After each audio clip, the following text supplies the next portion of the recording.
یہ عرش ہے، عرش پہ اللہ تعالیٰ تشریف فرما ہے، جیسے ایک بادشاہ تخت پہ بیٹھتا ہے، معاذ اللہ بلا تمثیل عرض کر رہا ہوں، تو جیسے ایک تخت پہ بادشاہ بیٹھتا ہے، اس طرح کا تصور قائم کیا جائے تو اللہ تعالیٰ کا ایک جگہ میں ہونا ثابت ہوگا، اس کے لیے سمت کا تعین ہوگا، اور جس کے لیے سمت کا تعین ہوتا ہے، جو جگہ میں ہوتا ہے وہ جسم ہوتا ہے، اور جو جسم ہوتا ہے وہ قابل تقسیم ہوتا ہے، تو اللہ تعالیٰ کا قابل تقسیم ہونا بھی متصور ہوگا۔ حالانکہ قرآن میں ہے کہ لیس کمثلہ شیء، اللہ تعالیٰ کی مثل کوئی شے نہیں ہے، کوئی شے اللہ کی مثل نہیں ہو سکتی ہے۔ تو ہم چونکہ ہمارے لیے ہم ایک سمت میں ہوتے ہیں، کسی ایک سائیڈ میں ہیں، اوپر نیچے آگے پیچھے دائیں بائیں کہیں نہ کہیں تو ہم ہوتے ہیں، ہماری طرف اشارہ کیا جا سکتا ہے، جس کی طرف اشارہ کیا جا سکے اس کو مشار الیہ کہتے ہیں۔ ہم ایک جگہ میں ہو سکتے ہیں، ہمارا جسم لمبائی چوڑائی گہرائی کو قبول کرتا ہے، تو اللہ نے تو فرما دیا لیس کمثلہ شیء، وہ اللہ تعالیٰ کسی شے کی مثل ہے ہی نہیں، تو اس کا مطلب ہماری مثل نہیں ہے۔ جب ہماری مثل نہیں ہے تو اس کی طرف اشارہ ممکن نہیں، اس کے لیے جگہ آپ ثابت نہیں کر سکتے، اس کے لیے جسمانیت ثابت نہیں ہو سکتی ہے، اس کو آپ مشار الیہ نہیں بنا سکتے ہیں۔ تو اگر آپ یہ اس کے ظاہری معنی کو لے لیں کہ اللہ تعالیٰ عرش پہ براجمان ہے، اور عرش کو متصور مانے آپ کے ساتویں آسمان کے اوپر ایک تخت ہے بہت بڑا جس پہ اللہ تبارک و تعالیٰ جلوہ افروز ہے، تو پھر اس میں اور ہم میں مماثلت ہو جائے گی، اس اعتبار سے کہ اللہ تعالیٰ بھی ایک سمت میں ہو گیا،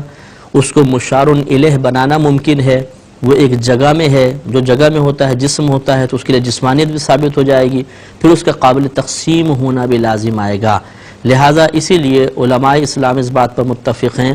اور یہ حدیث بھی کہتی ہے، مسند امام احمد بن حنبل کی یہ روایت ہے کہ نبی کریم صلی اللہ علیہ وسلم نے ارشاد فرمایا کہ تم اللہ تعالیٰ کی ذات کے بارے میں غور نہ کرو، اس کی صفات کے بارے میں غور و تفکر کرو، اس لیے کہ کوئی عقل اللہ تعالیٰ کی ذات کا گھیراؤ نہیں کر سکتی۔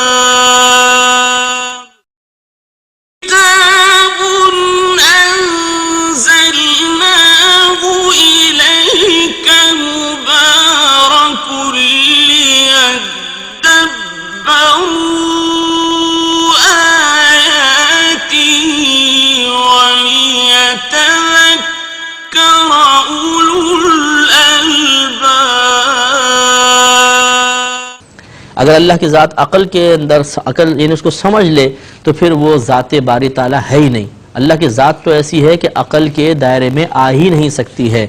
یعنی جب اللہ نے فرما دیا لیس کمثلہ شیء، اللہ کی مثل کوئی شے نہیں ہے، اس کی مثل کوئی شے نہیں ہے، تو اب ذرا غور کیجئے کہ دنیا میں انسان ہیں، جانور ہیں، نباتات، پودے ہیں، جمادات، بے جان چیزیں ہیں، انسان ہیں، جن ہیں، فرشتے ہیں، جب اللہ تعالیٰ کسی کی مثل نہیں ہے تو اس کا مطلب یہ ہوا کہ وہ ہم سب سے تو بالکل جدا ہے۔ اب کس طرح کا ہے؟ جب ہماری مثل ہے ہی نہیں تو ہمارے ذہن میں تو تصور صرف اس کا آئے گا جس کو ہم نے اپنی آنکھوں سے یا تو دیکھا ہو، اس کی تصویر ہمارے ذہن میں ہوتی ہے، یا اگر اس کو نہیں دیکھا تو اس کی مثل کو دیکھا ہو۔ جیسے میں کسی کو سمجھاؤں کہ میں نے ایک جانور دیکھا تھا، ہاتھی کی طرح تھا،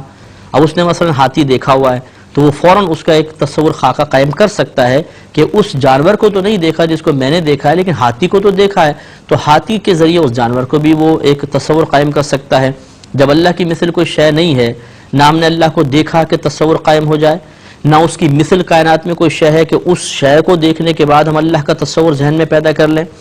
اور یا تیسری صورت ہوتی ہے کسی کے تصور کو قائم کرنے کی، کسی کی خبر کوئی بتاتا ہے، بھئی وہ ایک ہمارے محلے میں ایک شخص ہے، اس کی چھوٹی چھوٹی آنکھیں ہیں، موٹی موٹی بھویں ہیں، ناک لمبی سی ہے، گال پچکے ہوئے ہیں، ہونٹ ذرا موٹے موٹے ہیں، اور چہرہ ذرا بھاری بڑا سا ہے، اور سر بھی اس کا بڑا سا ہے، تو آپ فوراً ایک ذہن میں نقشہ آپ کا بننا شروع ہو جائے گا۔ تو کیا اللہ کے بارے میں، اس کی ذات کے بارے میں اس قسم کا کوئی کلام کسی مقام پہ آپ نے دیکھا جہاں پر ہے اللہ کی صفات کا بیان ہے، ذات کا تو بالکل بیان نہیں؟ تو جب کسی نے اللہ کی ذات کے بارے میں خبر نہیں دی، اس کی مثل کائنات میں کوئی شے نہیں ہے، اسے ہم نے دیکھا بھی نہیں ہے، تو کیسے عقل اس کی ذات کا تصور قائم کر سکتی ہے؟ اس لیے نبی کریم نے اللہ کی ذات کے بارے میں غور و تفکر کرنے سے ہی منع فرما دیا۔ یوں ہی اپنی ذات کے اعتبار سے وہ کس جگہ ہے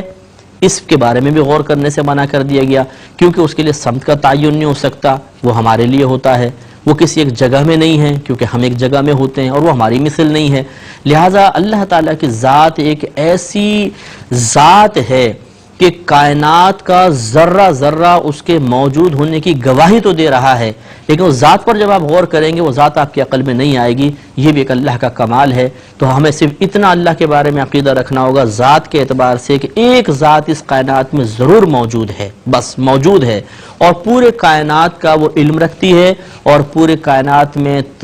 تغیر کر سکتی ہے، تصرف کر سکتی ہے، تبدیلی پیدا کر سکتی ہے۔ پورا نظام کائنات وہ ذات چلا رہی ہے۔ بس یہ آپ تصور رکھیں اللہ کی ذات کے بارے میں، یہ کافی ہے۔ اس سے زیادہ سوچنے کی ہم کوشش کریں گے تو ٹھوکر کھانے کا امکان ہے۔ علماء متکلمین جو متقی تھے، پرہیزگار تھے، انہوں نے قرآن و حدیث کا گہرا مطالعہ کرنے کے بعد اللہ کے بارے میں جو عقیدہ ہمیں سمجھایا ہے وہ عقیدہ ذہن کے اندر رکھیں تو انشاءاللہ ہم کامیاب رہیں گے، ورنہ ذرا بھی ہم دائیں بائیں نکلیں گے تو گمراہ ہونے کا اندیشہ ہے، اور یہ براہ راست گمراہی ہمارے ایمان پر اثر انداز ہوگی، اور ہو سکتا ہے کہ خدا نخواستہ ہم دائرہ اسلام کو پھلانگ کر دائرہ کفر میں داخل ہو جائیں۔